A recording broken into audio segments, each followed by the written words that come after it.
नमस्कार दोस्तों, स्वागत है आप सभी का एक बार फिर से आपके अपने YouTube channel RPN1 study point पर। दोस्तों, आज अपन बात करने वाले हैं सामान्य हिंदी के बहुत ही इम्पोर्टेंट टॉपिक के बारे में, जो कि है दोस्तों उपसर्ग।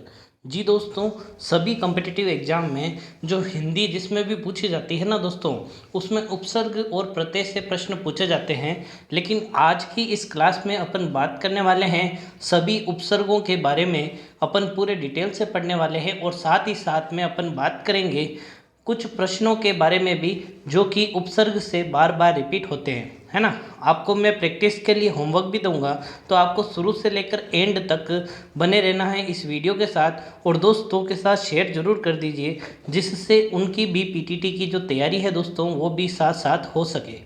तो चलिए शुरू करते हैं आज की क्लास। दोस्तों, जो आज का टॉपिक रहने वाला है, उस टॉपिक का नाम है उपसर्ग, है ना। तो देखिए, पढ़िए। जो संस्कृत भाषा, अपन जानते हैं कि जो सबसे जो मूल भाषा है अपनी, वो क्या है दोस्तों, संस्कृत भाषा थी, है ना। जो सबसे प्राचीन भाषा जो अपन बात करते हैं, जो हिंदी जो भाषा है, वो किससे बनी हुई है, तो अभी अपन जानते हैं कि ये जो भाषा है वो किससे बनी हुई है, संस्कृत से बनी हुई है। तो संस्कृत एवं संस्कृत से उत्पन्न भाषाओं में उस अवयव या शब्द को उपसर्ग कहते हैं, जो कुछ शब्दों के आरंभ मतलब शुरू में लग के उनके अर्थ का विस्तार कर देते हैं, या फिर उनमें कोई विशेषता उत्पन्न कर देते हैं। सिंपल भाषा में अगर बात करें तो उपसर्ग वह शब्द होते हैं या वे अवयव होते हैं जो किसी शब्द के आगे जुड़कर उनका अर्थ परिवर्तन कर देते हैं, है ना। उपसर्ग ऐसे याद कर सकते हो, ऊ का ऐसे लिखते हैं ना, और इसी से अपन क्या लिख सकते हैं, आगे। और वैसे ही प्रत्यय को कैसे लिखते हैं, प से, तो प से पीछे। प्रत्यय कैसे जोड़ते हैं, पीछे। और जो उपसर्ग है वो कहाँ जुड़ते हैं दोस्तों, आगे जुड़ते हैं। चलो, अब जो उपसर्ग है उनके बारे में अपन बात करते हैं कि भाई उपसर्ग होते कौन कौन से हैं। तो जैसे उदाहरण दे रखा है, अ, अनु, अप, वी आदि उपसर्ग के उदाहरण हैं दोस्तों, है ना। तो सबसे पहली भाषा मतलब पहले सबसे पहली चीज़ तो इसकी परिभाषा होगी दोस्तों, कि उपसर्ग कहते किसे हैं। तो मैंने आपको बता दिया, ऐसे शब्द या अवयव जो किसी शब्द के आगे जुड़कर उसके अर्थ में कुछ परिवर्तन ला देते हैं, उन्हें क्या कहते हैं दोस्तों, उपसर्ग कहते हैं। चलते हैं आगे और समझते हैं कि उपसर्ग कितने होते हैं, क्या क्या होते हैं, और कौन कौन से शब्द हैं जो उपसर्ग से बने होते हैं। चलिए, अब देखिए, उपसर्ग और उनके अर्थ बोध अपन देखेंगे कि कौन कौन से उपसर्ग होते हैं और उनका अर्थ क्या क्या होता है दोस्तों। अर्थ भी अपन को पता होना चाहिए। जैसे कि संस्कृत में कुल 22 उपसर्ग है। देखिए, जो हिंदी भाषा है वो संस्कृत से ही बनी हुई है ना। तो संस्कृत के कुल कितने उपसर्ग है दोस्तों, 22 उपसर्ग है। याद रखने हैं आपको, कुल उपसर्गों की संख्या कितनी है, 22। जैसे कि प्र, परा, अप, सम, अनु, अव, निस, निर, दुस, ये सभी आपको याद नहीं रखने हैं, बस मैं बता रहा हूँ कि ये उपसर्ग होते हैं। जैसे वी, आ, नी, अधि, अपि, अति, सु, उत या फिर उद, अभि, प्रति, परि और उप, ये सभी कुल कितने उपसर्ग हो गए दोस्तों, 22 उपसर्ग होते हैं, है ना। आपको ये नहीं पूछा जाएगा कि क्या उपसर्ग है, कितने होते हैं, कौन कौन से हैं, 22 उपसर्ग लिखिए, ये नहीं पूछेंगे। आपका जो प्रश्न आएगा ना, वो बहुत ही सरल आएगा दोस्तों। आपको एक शब्द दे दिया जाएगा और उसमें पूछा जाएगा इसमें उपसर्ग कौन सा है, या फिर एक शब्द दे दिया जाएगा, या फिर पूछा जाएगा कि इनमें से कौन सा शब्द ऐसा है जिसमें उपसर्ग नहीं है, तो वो बताइए, है ना। तो बहुत ही सरल रहने वाला है। अब अपन बात करते हैं ये जो अलग अलग उपसर्ग है, उनसे कैसे कैसे शब्द बनते हैं दोस्तों। जी दोस्तों, बहुत ही सरल टॉपिक है, आप एक बार इसकी परिभाषा देख लीजिए, है ना। परिभाषा है तो क्या, एक बार अपन को पता होना चाहिए, कल को कोई पूछ ले उपसर्ग होते क्या है। अभी मैं डायरेक्ट प्रश्न करा दूं और फिर आपसे कोई पूछे उपसर्ग क्या होते हैं, आपको यही नहीं पता उपसर्ग होते क्या है, कितने होते हैं, तो वो कहेगा आपको बेसिक नॉलेज ही नहीं है ना। एक तरीके के नोट्स, बहुत ही शॉर्ट नोट्स है ना दोस्तों। एक पेज में मैं आपको उपसर्ग पूरा पढ़ा दूंगा। एक पेज आपको लिखना है ना, तो उसमें मैं उपसर्ग आपको पूरा पढ़ा दूंगा। चाहे आप कोई सी भी कंपटीशन दे देना, 22 उपसर्ग होते हैं, 22 के 22 उपसर्गों के मैं आपको उदाहरण बता दूंगा। चलिए देखिए, अब अपन शुरू करते हैं। जैसे कि पहला जो उपसर्ग है दोस्तों वो है अति। अब यहाँ पर मैंने क्या लिखा है, कोष्टक के अंदर मैंने इसका अर्थ लिख रखा है। अति का मतलब होता है आधिक्य, है ना, क्योंकि अपन संस्कृत भाषा को मूल रूप से जानकर पढ़ते हैं हिंदी में ही उपसर्ग प्रत्यय को। तो अति का अर्थ क्या होता है, अति मतलब आधिक्य, और आधिक्य को सरल भाषा में बोले तो मतलब अधिक या फिर ज़्यादा। जिस भी शब्द के आगे अति लग जाए ना तो मतलब वो ज़्यादा हो जाएगा। जैसे कि अतिशय, अतिरेक, है ना, इसमें जो आगे शब्द जुड़ा हुआ है वो क्या जुड़ा हुआ है, अतिरेक। अब देखिए, अब आपको जब पूछा जाए ना उपसर्ग कौन सा है तो ऑप्शन में देंगे अति, अतिरे, या फिर इनमें से कोई नहीं, ऐसा आपको ऑप्शन दे दिया, है ना। तो अब आपको जब उपसर्ग पूछा जाए तो आपको पता है अ उपसर्ग होता है, अति उपसर्ग होता है, आतिर उपसर्ग नहीं होता, तो चलो इसको काट दीजिए, है ना। अब देखिए अ और अति में क्या होगा।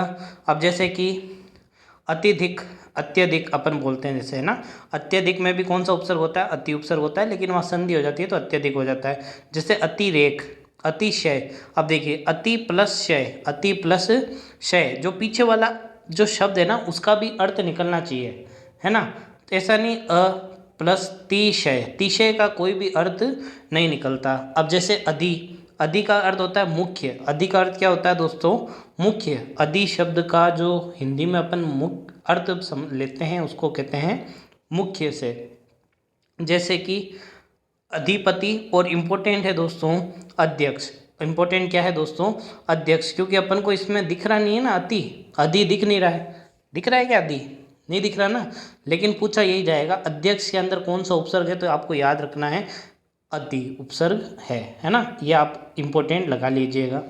अब देखिए अधि, एक अधि का अर्थ होता है, उसका अर्थ होता है वर। क्या होता है, वर मतलब करने वाला, है ना, वर मतलब वो वर वधु वाला नहीं। अब जैसे कि अध्ययन, अध्यापन, ठीक है, अध्ययनरत है, अपन कहते हैं कि अध्ययन कर रहा है, अध्ययन है ना। वैसे ही अध्यापन है, अध्यापक का कार्य जो होता है उसको अध्यापन कहते हैं, है ना। तो वैसे ही आपसे पूछ ले अध्यापन में कौन सा उपसर्ग है तो आपको ये भी करके आना है अधि।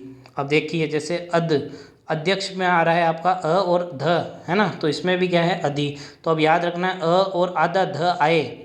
हालांकि आपको कुछ एक संधि का भी मैं प्रश्न पूछ लेता हूँ, पूछ लूँ, संधि भी तो अपन ने पढ़ ली ना अच्छे से, तो नहीं याद है तो आप बता दीजिए, अच्छा याद है तो बता दीजिए। चलिए, इन तीनों के अंदर कौन सी संधि रहने वाली है, अध्यक्ष, अध्ययन, अध्यापन, जल्दी से बता दीजिए कौन सी संधि रहने वाली है। अरे संधि उपसर्ग दोनों मतलब सारे टॉपिक एक दूसरे से रिलेटेड है। अब आपसे पूछ ले अध्यक्ष के अंदर कौन सा उपसर्ग है तो अधि उपसर्ग है। कौन सा उपसर्ग है, अधि उपसर्ग है। लेकिन अध्यक्ष के अंदर संधि कौन सी है, अब ये भी बता दीजिए। यदि आपने संधि अच्छे से पढ़ी है तो आपको कोई दिक्कत नहीं आएगी, मैंने अच्छे से ट्रिक से आपको समझा रखा है। अध्यक्ष के अंदर कौन सी संधि है ये जल्दी से बता दीजिए। अध्यक्ष, अध्ययन और अध्यापन, क्या अपन ने स्वर संधि पढ़ी थी?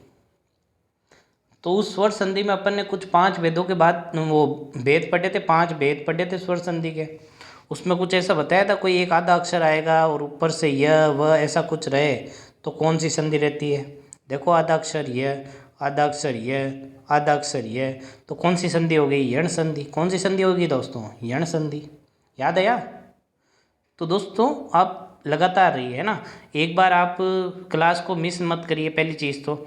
और दूसरी चीज़, आप यदि क्लास को मिस कर देते हैं तो भी आप इसको रिकॉर्डेड फॉर्म में देख सकते हैं, क्योंकि यूट्यूब पर उपलब्ध रहती है। ऐसा तो है नहीं कि आप सिर्फ लाइव ही देख के इसको रहेंगे। और यदि आप एक बार इस वीडियो को देख लेते हैं ना तो एक बार इसको वापस 2x स्पीड में देखो या फिर 1.5 गुना स्पीड में देखो। आप इस क्लास को बार बार रिपीट करोगे ना तो आपको क्या होगा दोस्तों, याद हो जाएगा क्लास में, आपको वापस रिवीजन करने की ज़रूरत नहीं पड़ेगी, है ना। अब देखो आगे अपन पढ़ते हैं अनु। अगला उपसर्ग कौन सा है दोस्तों, अनु, है ना। तो अनुक्रम, अनुताप, अनुज, ठीक है। अब देखो अनुज एक अच्छा शब्द है, बार बार पूछा जाता है। अनुज का आपको मतलब एक शब्द में भी पूछा जाता है कि 1 वर्ड बताइए, एक शब्द में बताइए उत्तर, है ना। अपने छोटे भाई को क्या कहते हैं, अनुज कहते हैं। क्या कहते हैं, अनुज। और बड़े भाई को क्या कहते हैं, कमेंट करके आपको बताना है, बड़े भाई को क्या कहते हैं, है ना। अब अगला देखिए, वापस अनु है, लेकिन इस अनु में और इस अनु में फ़र्क क्या है दोस्तों? इस अनु का तो अर्थ क्या था? मागुण, और इस अनु का अर्थ है प्रमाण। जैसे कि अनुकरण, अनुमोदन, आगे शब्द कौन सा आ रहा है? अनु, तो अनुमोदन होगा। आपसे अर्थ नहीं पूछे जाएंगे, आपसे सिर्फ ये पूछा जाएगा अनुकरण शब्द में कौन सा उपसर्ग है, तो अनु उपसर्ग है। अनुमोदन शब्द में कौन सा उपसर्ग है? अनुमोदन, है ना। अपन पिछले कुछ भर्तियों में आए हुए प्रश्नों के बारे में भी बात करेंगे, जिससे आपको पता चले कि प्रश्न कैसे आएंगे। अभी तो आपको बस इनको पढ़ना है। जैसे कि अप का अर्थ होता है खाली येणे। अब अर्थ के ऊपर नहीं देखना है आपको, अर्थ मतलब अपन अच्छी कंपटीशन की तैयारी करते हैं तो आपको अर्थ भी याद रखने होते हैं कि मतलब समझने के लिए। जैसे कि अपकर्ष, अपमान, मतलब आपको कोई चीज़ नहीं मिलती है तो उसके आगे आप क्या लगा देते हैं? अप। ये एक है ना नकारात्मक उपसर्ग है। क्या है? नकारात्मक उपसर्ग है। जैसे कि मान सम्मान होता है तो वो अच्छी चीज़ को दर्शाता है। अब यदि मैंने अपमान लिख दिया तो मतलब मान नहीं है, तो ये नकारात्मक है ना, ये नकारात्मक उपसर्ग है। जैसे कि अपकार, अपजय, विरुद्ध होना, है ना। विरुद्ध होने में नहीं है, ये विरुद्ध होना है ना, ठीक है। और यहाँ पर खाली होना ऐसे है ये। अब देखिए अपी का अर्थ होता है आवरण। क्या होता है दोस्तों? आवरण। तो शब्द कौन सा बना? अपिधान और अच्छादन, ठीक है। कौन सा बना दोस्तों? अच्छादन। अब ये देख लीजिए, ये भी आपको अच्छे से ध्यान रखना है। अभी शब्द से कौन कौन से आपको शब्द देखने को मिलते हैं? जैसे कि अभिनंदन और अभिलाप। आप स्क्रीनशॉट ले सकते हैं, देखिए मैंने क्लियर कर दिया है, आप स्क्रीनशॉट ले लीजिए, आप आराम से इसको लिख लीजिएगा। अब देखिए अगला, अभी जिसका अर्थ होता है जवल, इसके शब्द बनते हैं अभिमुख। अब मान लो आपको एक प्रश्न आ गया, अभिमुख में उपसर्ग बताइए, तो आप क्या बताएंगे? देखिए अ प्लस भिमुख, नहीं भिमुख थोड़ी होता है, मुख एक शब्द में दिख रहा है मेरे को, है ना, और एक शब्द यहाँ पर देख रहा है नय, तो अभी प्लस नय अभिनय, अभी प्लस मुख अभिमुख, तो अभी इसका क्या हो गया? उपसर्ग हो गया, है ना। अब देखिए यहाँ पर अपन संधि समास नहीं पढ़ रहे हैं ना, अपन क्या पढ़ रहे हैं? उपसर्ग पढ़ रहे हैं। अभी का मतलब देखिए, अब यहाँ भी देख लीजिए, अभ्युत्थान क्या होता है दोस्तों? अभ्युत्थान और अभ्युदय, है ना। आधा आधा भ, और बाद में ये और र आए तो यण संधि, तो ये याद रखना है अभी, ठीक है। आधा भ तो कौन सा? अभी। और आधा ध तो कौन सा? अधि। अब देखिए अवगणना, देखिए गणना के आगे क्या लगा हुआ है? अवतरण, तरण के आगे क्या लगा हुआ है? तो उपसर्ग कौन सा हो जाएगा? अवतरण। दोस्तों देखियो, लास्ट तक आपको बने रहना है। जब तक आप नहीं बने रहेंगे, जब तक आप नहीं देखेंगे, कुछ आपको लग रहा है जैसे अगर क्लास को आपको मतलब देखना पड़ेगा, समझना पड़ेगा, और नहीं समझ में आ रहा है तो वापस रिपीट करो, है ना। आपका टाइम मतलब आपके पास कम टाइम है तो 1.5 गुना स्पीड कर लो, जिससे क्या होगा दोस्तों? टाइम भी बचेगा और बार बार रिपीट हो जाएगा। आप एक बार वीडियो देखते हैं, चलो कम समझ में आया, अगली बार 1.5 गुना स्पीड में देखो, लेकिन एक बार तो मूल स्पीड में देखना आपका फ़र्ज है, और उसको बार बार रिपीट करोगे तो दोस्तों आपको समझ में आ जाएगा। चलिए देखिए, अव से क्या बन गया? अवकृपा, अवगुण। आ से क्या बन गया? आखंड और आ जन्म। आ से क्या बन गया? आरक्त। आरक्त में कौन सा समास होगा? है ना। चलिए अब आगे चलते हैं। कुल कितने हैं? 22 है। कुल कितने हैं दोस्तों? 22 है। जैसे देखिए, आ वापस आया, आ का अर्थ होता है उलट। क्या होता है? उलट। जैसे कि गमन और आगमन। गमन का मतलब क्या होता है? जाना। आगमन मतलब आना, उलट दिया। दान, उसका क्या कर दिया? आदान। दान मतलब देना, आदान, ठीक है। आक्रमण, आकलन। आकलन शब्द में कौन सा उपसर्ग है? तो कौन सा उपसर्ग होगा दोस्तों? आकलन। आपको देखो अब याद कैसे करना है, मैं तरीका बता देता हूँ आपको। मैं जो 22 शब्द बताए ना पहले, तो वो 22 याद करने हैं, ठीक है। और फिर आपसे जो शब्द पूछा जाए ना, उसमें वो शब्द ढूंढना है आपको। वो क्या करना है? वो जो उपसर्ग है ना, वो ढूंढना है। यदि वो उपसर्ग मिल रहा है तो वो सही है, लेकिन एक शर्त होनी चाहिए, जो आपका पीछे शेष बच रहा है ना, उसका भी कुछ अर्थ निकलना चाहिए, तो आपका उत्तर एकदम सही जाएगा। जैसे कि देखिए, उत्कर्ष जो है ना, ये बार बार पूछा जाता है। उत्कर्ष शब्द में कौन सा उपसर्ग है? तो याद रखना है उत उपसर्ग है। कौन सा है? उत्कर्ष। वैसे ही याद रखना है उत्तीर्ण, वैसे ही याद रखना है उद्दिज, ठीक है, ये याद रखना है आपको, इसमें कौन से उपसर्ग है, उत उपसर्ग है दोस्तों।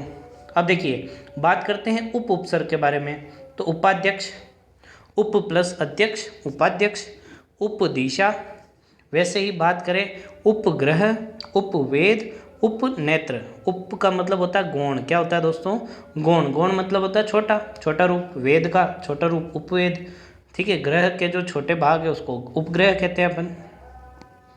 अब देखिए अगला, दुस या फिर दुर उपसर्ग जो होता है उसका अर्थ होता है वाइट, वैसे कि दुराशा, दुरुक्ति, दुश्चिन्ह, दुष्कृत्य। अब देखिए एक शब्द देखिए यहाँ पे, इस शब्द को मैं उपसर्ग में भी बता रहा हूँ और एक शब्द शुद्धि में भी बता रहा हूँ कि दुश्चिन्ह कैसे लिखा जाता है। तो आप देख लीजिए, दुश्चिन्ह ऐसे लिखा जाता है, दु और ये जो ई की मात्रा, छोटी की मात्रा, फिर ची, फिर न है, ठीक है। ऐसे आपको देखना है, लिख लीजिए।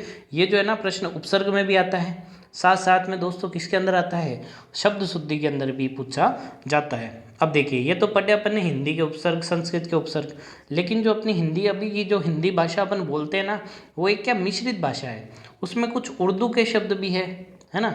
जब विदेशी आक्रमण हुए, मुस्लिम आक्रमण हुए, तो अपनी जो भाषा है ना उस पर कुछ मुस्लिम शब्दों का, उर्दू, फारसी, तुर्की, इन भाषाओं का भी क्या पड़ा, थोड़ा बहुत प्रभाव पड़ा है। तो इनके उपसर्ग भी अपन यूज में लेते हैं। अब इनके बारे में बात करते हैं कि उर्दू के उपसर्ग कौन कौन से हैं, है ना। देखिए बहुत सरल है दोस्तों, पढ़िए, आपको बस एक बार रिवीजन करना है और फिर वापस इसको 1.5 गुना स्पीड में इसको देखना है। आपको इस क्लास को देखने के बाद उपसर्ग टॉपिक क्लियर है, बाद में आप कोई सी भी किताब उठा के देख लेना और कितने भी प्रश्न आप करके देख लेना, सारे प्रश्न हो जाएंगे। चलिए देखिए, उपसर्ग अर्थ होता है शब्द रूप अल।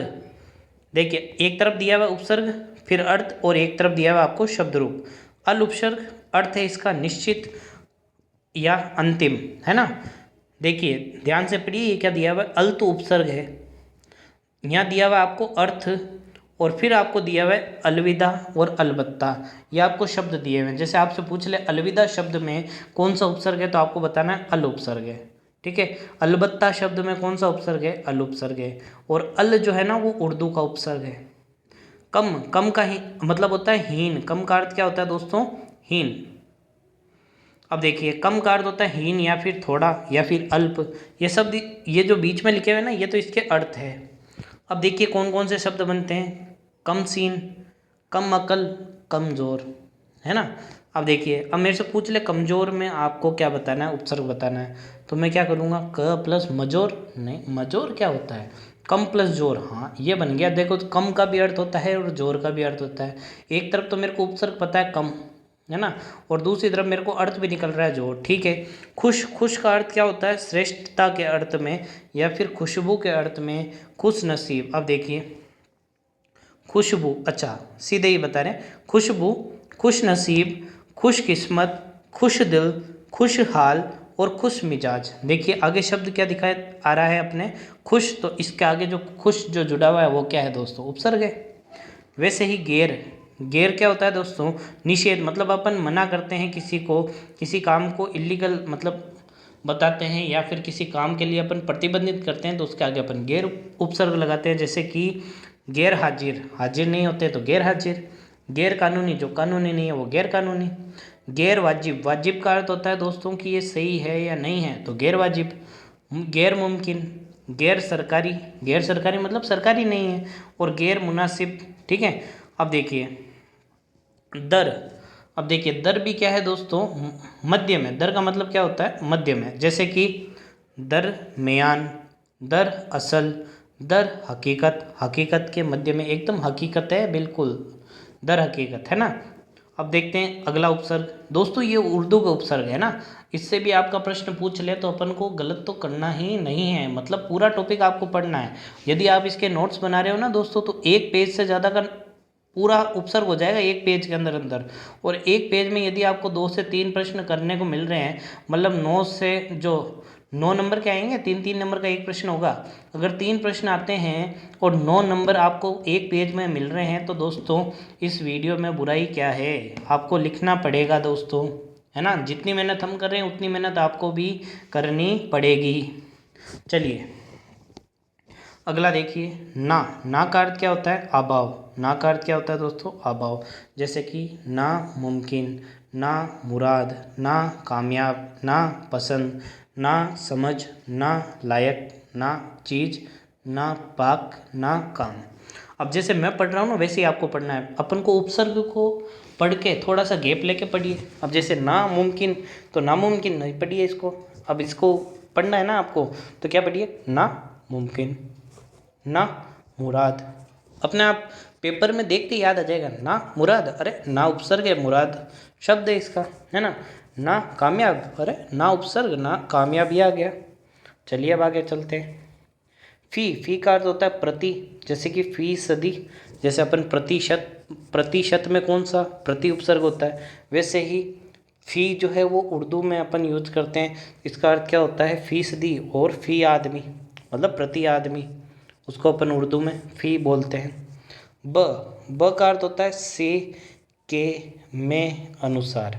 जैसे कि बनाम, बद स्तूर, ब मुश्किल, ब तल्लुक। अब देखिए ऐसे ही आपको पढ़ना है दोस्तों। अब आगे देखिए, बद का अर्थ होता है बुरा। बद का अर्थ क्या होता है दोस्तों? बुरा। बस दो उपसर्ग रहे हैं दोस्तों। जी दोस्तों पढ़िए, देखिए ना, जब तक आप नहीं पढ़ेंगे तब तक आपको समझ में नहीं आएगा। एक बार क्या करिए, एक अच्छा सा ईयरफोन लगाइए, है ना, कान में ईयरफोन लगाइए, एकांत में बैठिए, इस वीडियो को ध्यान से सुनिए।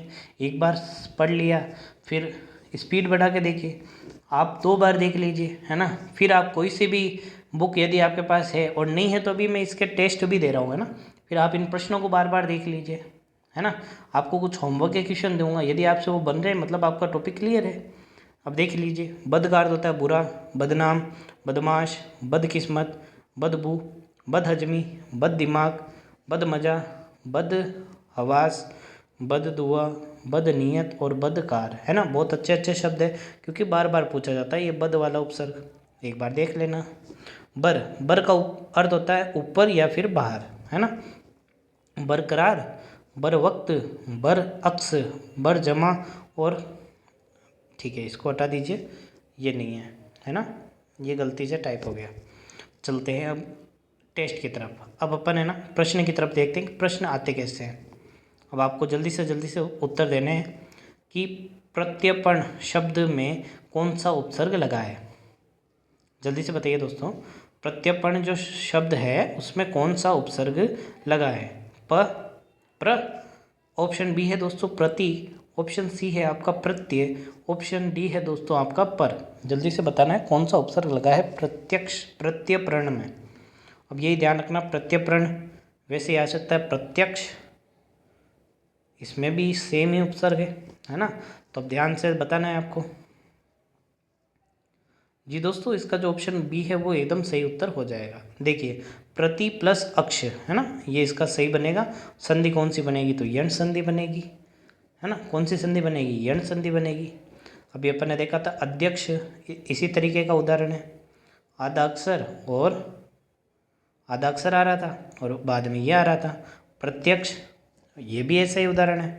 प्रत्यक्ष भी ऐसा ही उदाहरण है। संधि पूछ ले तो कौन सी संधि? स्वर संधि का कौन सा भाग? यण संधि। और दोस्तों उपसर्ग पूछ ले तो प्रति उपसर्ग। चलो आगे चलते हैं। अगला प्रश्न है दोस्तों, इनमें से किस शब्द में अन उपसर्ग नहीं है? अन उपसर्ग नहीं है ये बताना है। तो पहला है दोस्तों अनधिकार, दूसरा है दोस्तों अनुपयोगी, तीसरा है दोस्तों अनुवर, और चौथा है दोस्तों अनुकरण। जल्दी से बताना है दोस्तों कौन सा इसका सही उत्तर रहने वाला है। देखिए, पहला तो है अनधिकार, क्या इसमें अन उपसर्ग नहीं है क्या? है ना, दिख रहा है यार, अन प्लस अधिकार, यादा न है, इसमें जुड़ जाएगा तो आ की मात्रा आएगी नहीं, है ना। ये अ जो है अन प्लस अधिकारी तो है, अन प्लस अधिकार, तो ये तो उत्तर हो नहीं सकता। यादा न और ये अ मिल के पूरा न बना लेगा, अनाधिकार हो जाएगा, है ना।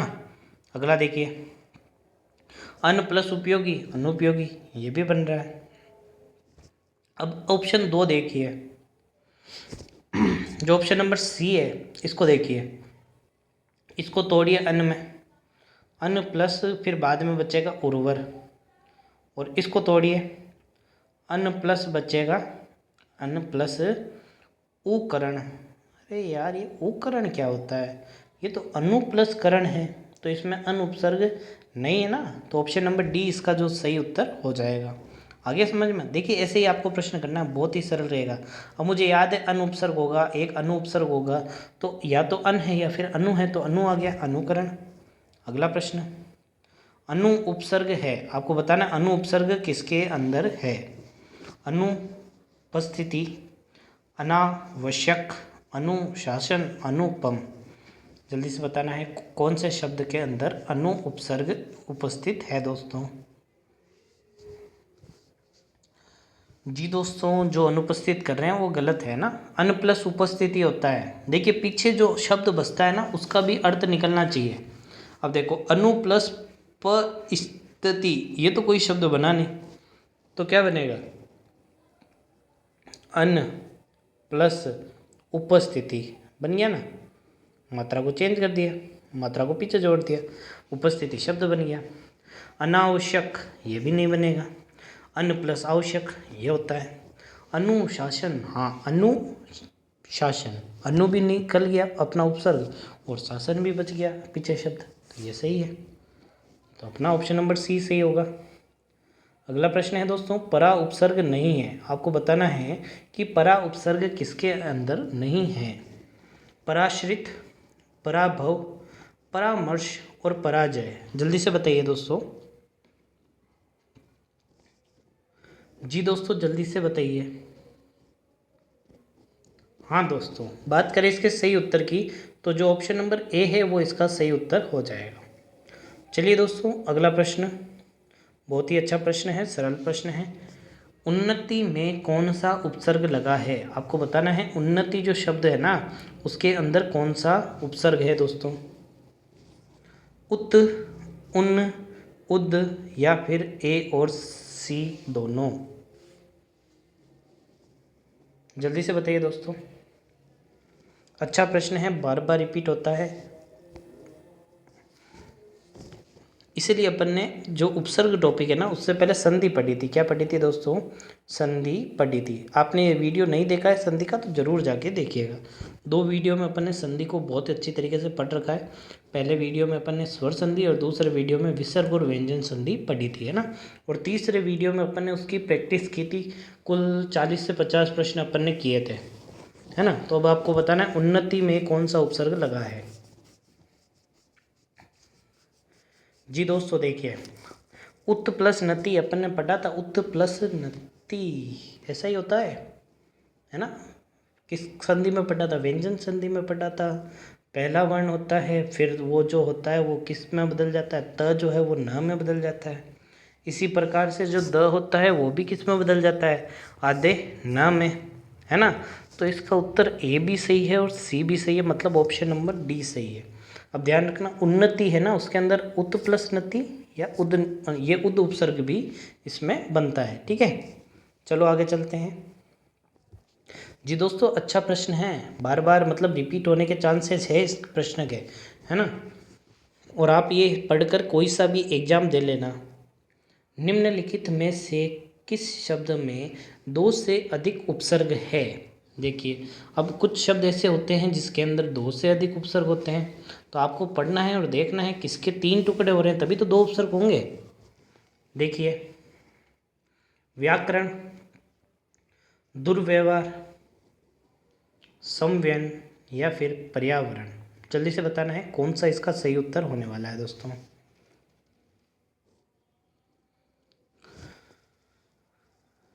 जी दोस्तों बात करें इसके सही उत्तर की, तो ऑप्शन नंबर जो बी है वो इसका सही उत्तर हो जाएगा, है ना। दुर्व्यवहार क्या हो गया। चलिए अगला प्रश्न है दोस्तों, क्रमांक में बद्ध उपसर्ग नहीं है, आपको बताना है कि इनमें से किस में बद्ध उपसर्ग नहीं है दोस्तों। तो पहला है दोस्तों बद्ध किस्मत, दूसरा है बद्ध नाम, तीसरा है बद्ध हजमी और जो चौथा ऑप्शन है वो है बद्ध स्तूर। तो मैंने अभी बताया था आपको, टुकड़े करके देखिए, बद्ध उपसर्ग पूछा है तो बद्ध किस्मत बन रहा है यार, बद्ध प्लस किस्मत। बद्ध नाम बन रहा है, बद हजमी, बद अलग होता है, हजमी हजम शब्द बन रहा है। बद स्तूर, ये तो नहीं बन रहा यार, बद भी आ रहा है और स्तूर इसका अर्थ नहीं आ रहा, तो ऑप्शन नंबर डी इसका करेक्ट आंसर होगा। चलिए अगला प्रश्न की तरफ चलते हैं। अगला प्रश्न है दोस्तों, किस शब्द में उपसर्ग का प्रयोग नहीं हुआ है। अब कुछ ऐसा शब्द आपको दे रखे हैं जिसमें आपको बताना है कि कौन सा ऐसा शब्द है जिसमें कोई भी उपसर्ग नहीं आया है। चलिए चौथे ऑप्शन से शुरू करते हैं। निकम्मा, अभाव, स्वाधीन और प्रवेश। जल्दी से बताइए।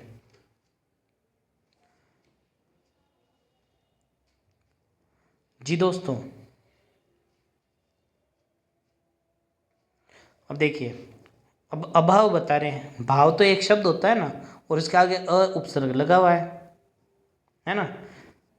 प्र उपसर्ग है, वेश लगा हुआ है, स्व प्लस अधीन ये भी लगा हुआ है। नी कम्मा, कम्मा नहीं होता कोई शब्द।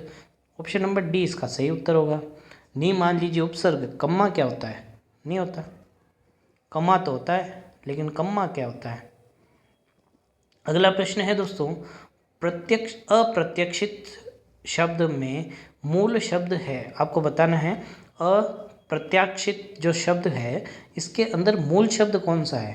अच्छा प्रश्न है दोस्तों, यदि आपने सही बता दिया ना तो आपका दिमाग एकदम सही चल रहा है हिंदी में। प्रत्याशित, आशा, आशित या फिर ऑप्शन नंबर डी है दोस्तों प्रत्यय। जल्दी से बताना है कौन सा इसका सही उत्तर हो जाएगा। देखिए, अब आप सोच रहे हैं अ प्लस प्रत्याशित होता है, जबकि दोस्तों इसमें दो उपसर्ग है, अ भी उपसर्ग है और प्रति भी उपसर्ग है ना, और प्रत्यय भी लगा हुआ है, इत प्रत्यय। ये जो है ना, दो तो उपसर्ग बने हुए हैं इसमें, फिर एक मूल शब्द है, फिर एक प्रत्यय लगा हुआ है। मतलब कुल मिला के बात करें तो 1 2 3 और 4, चार शब्दों के टुकड़ों से मिलके ये शब्द बना है, जिसका मूल शब्द होता है दोस्तों ऑप्शन नंबर बी आशा। ठीक है दोस्तों, अगला प्रश्न है दोस्तों, अच्छा प्रश्न है, जल्दी से बताना है। उपसर्ग के प्रयोग से शब्दों के अर्थ में वृद्धि होती है, शब्दों के अर्थ में न्यूनता होती है, शब्दों के अर्थ में परिवर्तन आता है, या फिर शब्दों का अर्थ परिवर्तित ही नहीं होता है। जल्दी से बताना है दोस्तों, उपसर्ग के उपयोग से क्या होता है। क्या अर्थ में वृद्धि होती है। अब अर्थ तो छोटा बड़ा कुछ भी हो सकता है।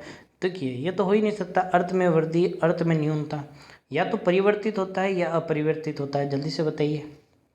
अपने जो परिभाषा पढ़ी थी, क्या होता है कि अपन कोई टॉपिक पढ़ते हैं ना तो बच्चे कहते हैं सीधे प्रश्न करिए, परिभाषा अपन से प्रश्न नहीं आते हैं। लेकिन देखिए, ऐसे तरीके से प्रश्न आते हैं कि उपसर्ग के प्रयोग से क्या होता है दोस्तों। उपसर्ग वो होते हैं जो किसी शब्द के आगे जुड़ जाते हैं और उसके अर्थ में क्या कर देते हैं, परिवर्तन कर देते हैं। तो ऑप्शन नंबर सी इसका करेक्ट आंसर हो जाएगा। चलिए दोस्तों, अब अपन आपके होमवर्क दे देते हैं। 5 प्रश्न मैं आपको होमवर्क में दे रहा हूँ और ये 5 प्रश्न आपको करके लाने हैं। ये पहला प्रश्न, किस शब्द में उर्दू उपसर्ग का प्रयोग नहीं है। बदकिस्मत, लाचार, हरदम, अवरोध। पहला। दूसरा प्रश्न है, उर्दू उपसर्ग ला किस अर्थ में प्रयुक्त होता है। तो अब ये देखना आपको, अर्थ से रिलेटेड है, अपन ने इस वीडियो में ही बात की, आपको कमेंट करके ज़रूर बताना है। 5 प्रश्न मैं आपको होमवर्क के दे रहा हूँ। तीसरा प्रश्न है दोस्तों, किस क्रमांक में वी उपसर्ग का प्रयोग नहीं हुआ है। आपको बताना है कौन सा प्रश्न है जिसमें वी उपसर्ग नहीं आया है। विधायक, वियोग, व्यस्त या फिर विगत। अगला प्रश्न है दोस्तों आपके होमवर्क का, वो है अभी उपसर्ग किस अर्थ में प्रयुक्त होता है। लास्ट प्रश्न है दोस्तों, किस शब्द में को उपसर्ग नहीं है ना। तो ये दोस्तों 5 प्रश्न आपके होमवर्क के हैं, आपको कमेंट करके ज़रूर बताना है। जी दोस्तों, आपके कमेंट अब मैं देखता हूँ तो आप करंट अफेयर्स की क्लास कह रहे हैं, तो करंट अफेयर दोस्तों आपकी एग्ज़ाम से पहले पहले आपको करंट अफेयर के जो सालाना करंट अफेयर है, इंपॉर्टेंट करंट अफेयर के जो भी वीडियो है वो आपको उपलब्ध करवा दिए जाएंगे। अब साथ ही साथ दोस्तों बात करें इंग्लिश के क्लास की, तो दोस्तों इंग्लिश के लिए आपको वीडियो को शेयर करना पड़ेगा क्योंकि आपकी संख्या बहुत कम है दोस्तों, क्योंकि हिंदी के बच्चे बहुत ज़्यादा है, इसीलिए हिंदी की क्लास चल रही है। यदि आप अच्छा शेयर करते हैं, यदि आपका रिस्पांस अच्छा आता है, कमेंट करते हैं, तो दोस्तों इंग्लिश की क्लास भी शुरू कर दी जाएगी। जी दोस्तों रेगुलर बने रहिए। तो दोस्तों चलिए आज के लिए बस इतना ही दोस्तों। उम्मीद करते हैं आपको वीडियो पसंद आया होगा और उपसर्ग का जो टॉपिक है वो आपको कंप्लीट हो गया होगा। और दोस्तों वीडियो पसंद आया है, आपको समझ में आया है तो वीडियो को लाइक करें, जिससे हमें भी एक मोटिवेशन मिल सके। दोस्तों आज के लिए बस इतना ही। धन्यवाद।